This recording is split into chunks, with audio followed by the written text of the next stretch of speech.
Olá, gente, tudo bem? Vamos dar continuidade aqui ao nosso curso de introdução na criação e análise de dados espaciais por meio de mapas, né?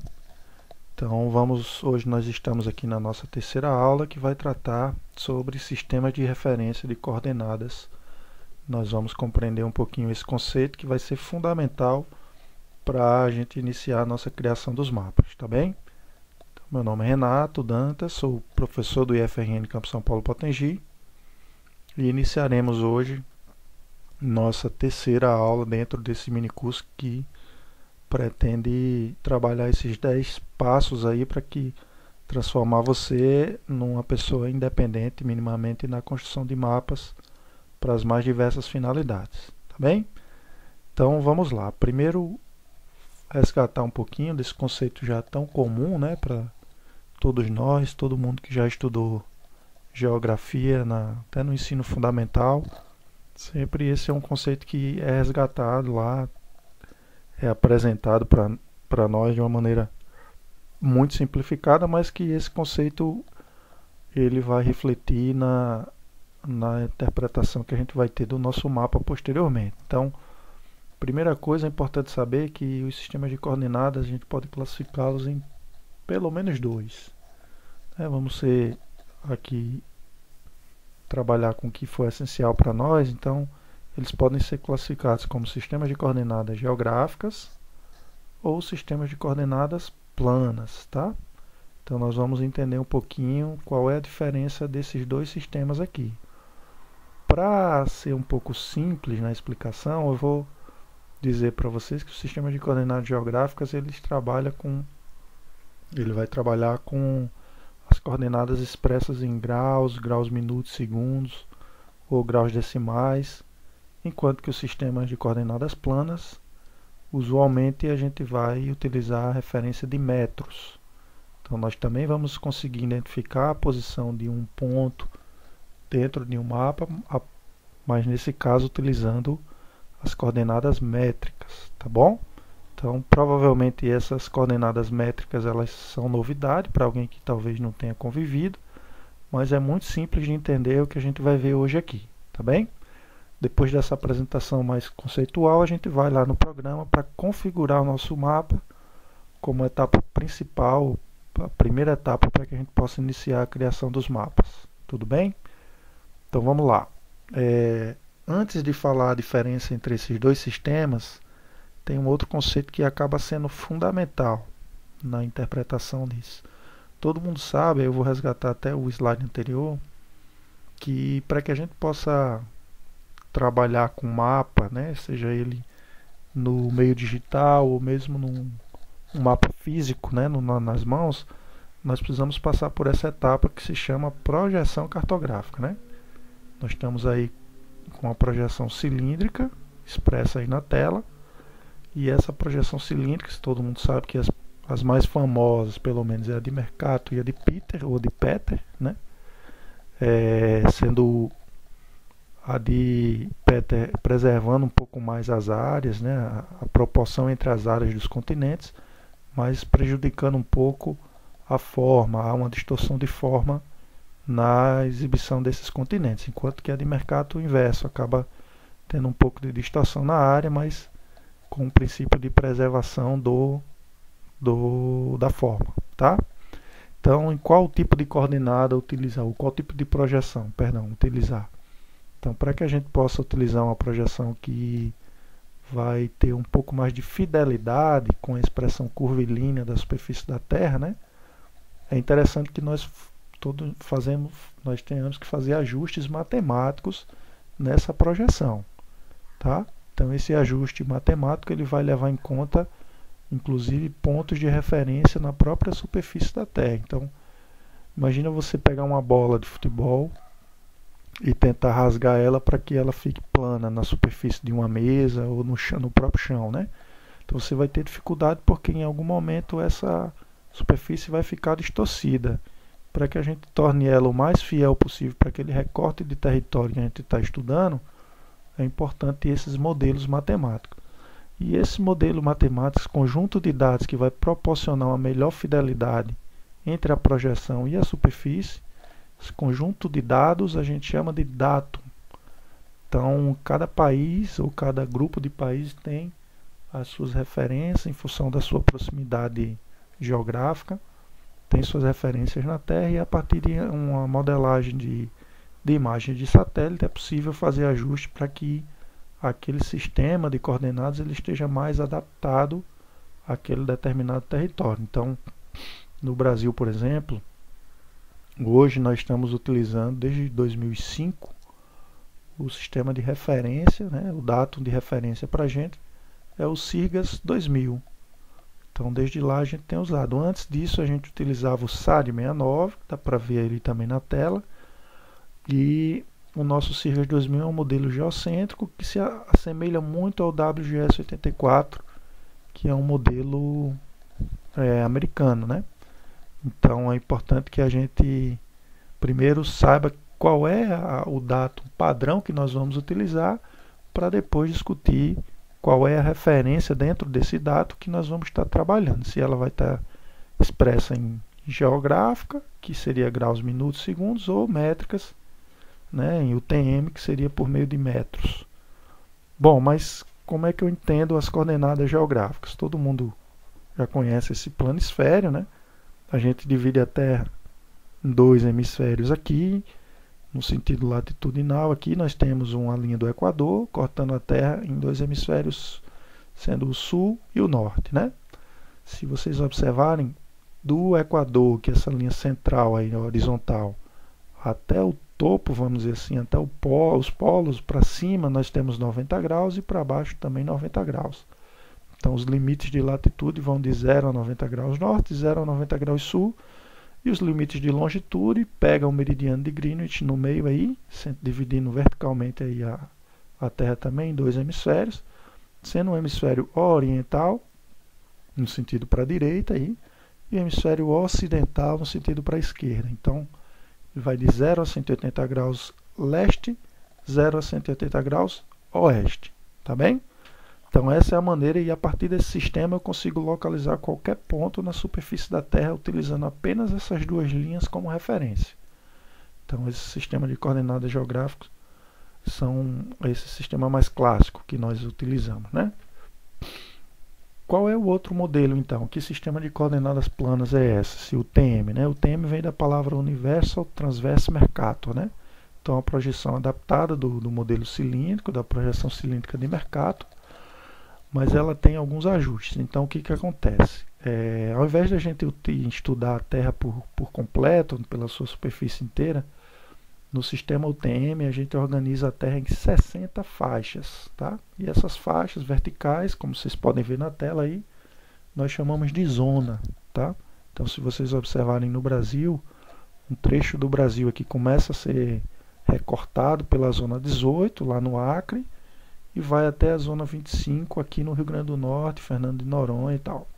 Então nós temos aí o Brasil sendo cortado por 8 zonas UTM. Cada zona dessa, ela tem uma dimensão lateral aqui de 1 milhão de metros, né, de 1000 quilômetros. Então eu inicio a contagem de coordenadas no número 0, no início de cada zona, e vou até 1 milhão de metros no final de cada zona. Sendo que no meio delas, nós temos um meridiano central. Meio seria 500 mil metros. Nós temos um meridiano central. Ok?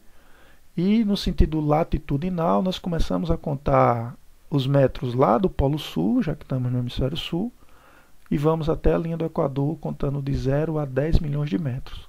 Fazendo o cruzamento dessas duas coordenadas, que nós chamamos de x, nesse sentido longitudinal, e y no sentido de latitude, cruzando essas duas informações dentro da zona, nós vamos ter a posição métrica do nosso ponto de estudo, tá bem?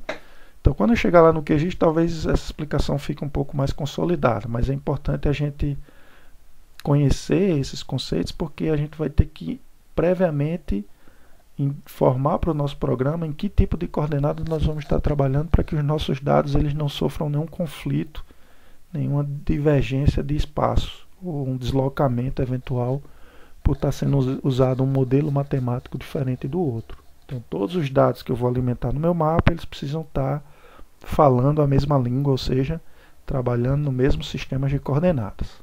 Ok? Tem uma outra coisa que eu vou usar aqui, dar uma iniciação também, que vai ser importante porque ela na verdade parece um pouco mais complicada, mas simplifica a indicação de qual o sistema de referências que eu vou estar trabalhando e qual o datum que eu vou estar trabalhando dentro do meu mapa, que é um código EPSG. Foi um código pensado pelo grupo de pesquisa de petróleo da Europa, né, europeu, e esse código ele resume, se vocês observarem aqui nessa tabela, na primeira coluna aqui nós temos um código, na segunda coluna qual é a projeção e o datum que eu vou utilizar como referência, tá certo?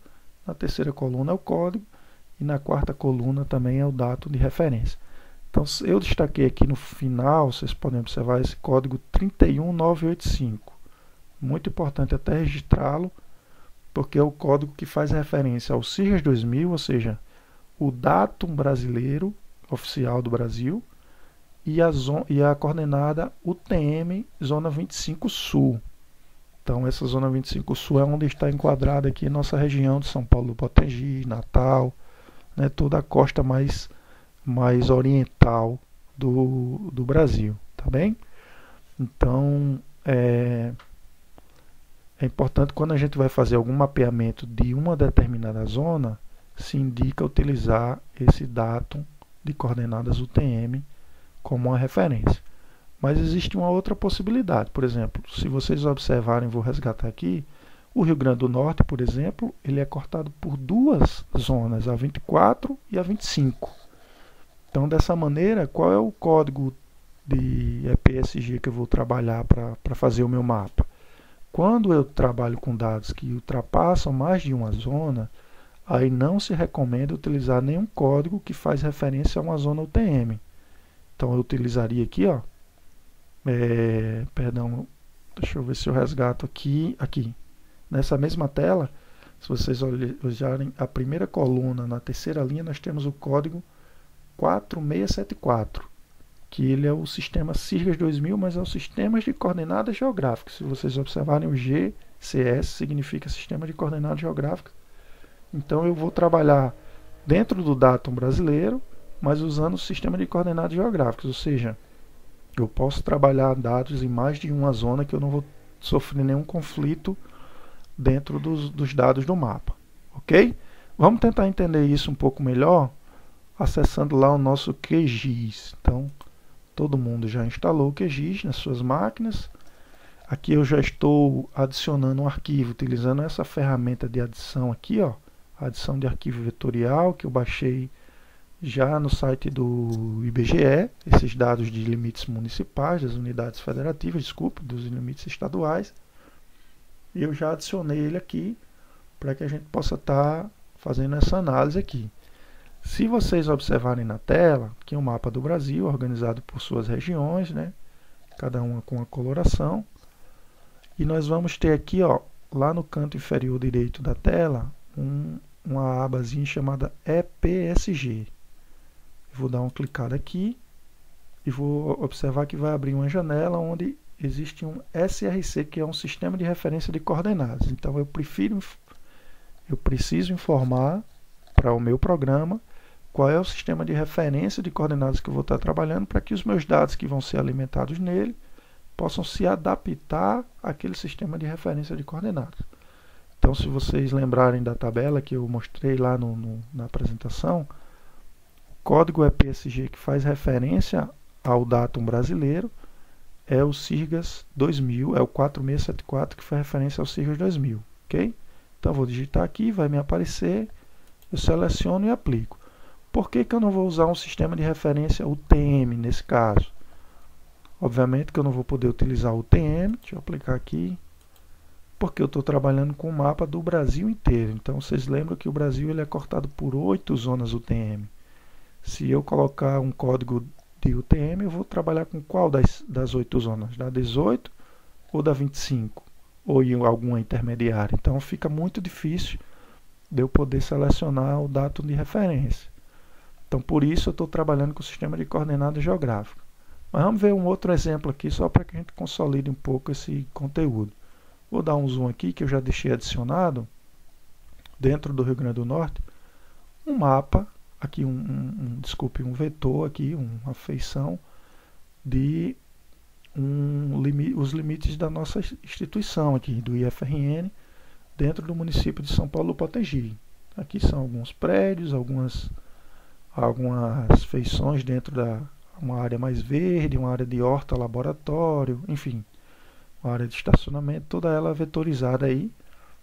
E eu estou agora trabalhando com a área muito mais restrita e toda ela enquadrada dentro de uma zona, que nesse caso é a zona 25.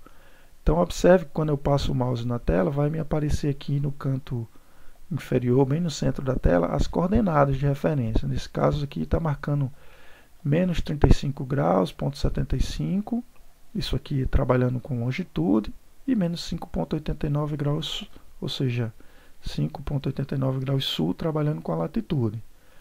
Mas se eu quiser, por exemplo, determinar a área dessa área ocupada pela nossa escola, aí, vou resgatar aquela janela do EPSG de novo, e vocês vão observar, por exemplo, que nessa aba geral aqui, ó, as áreas, unidade para medição de área, ela vai estar marcando aqui graus quadrados. E para mim não é muito útil saber qual é a área da instituição em graus quadrados. Não é muito habitual, não tem utilidade à prática para um estudo que eu vá fazer em cima de um estudo daquela área, ok?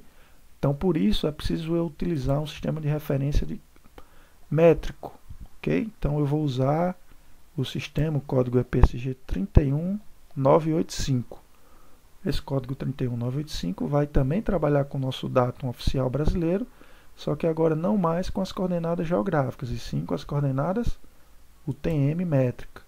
Então eu vou aplicar, vou dar um OK, e vocês vão observar agora, com a medida que eu passo o mouse na tela, vai me surgir aqui nas coordenadas, no canto inferior central, as coordenadas em metros, sendo a coordenada primeira aí, 194.758 é o TMX, e 9.347.283 é o TMY.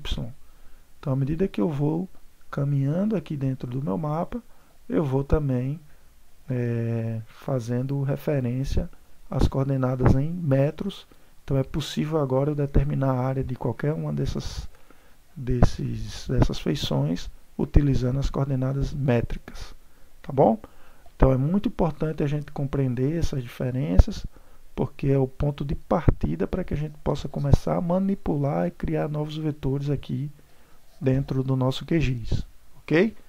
Então espero ter sido útil nessa nossa terceira aula, e eu conto com vocês no nosso próximo encontro, onde nós já aí sim vamos começar já a praticar, manipular alguns dados e criar os nossos mapas, tá bom?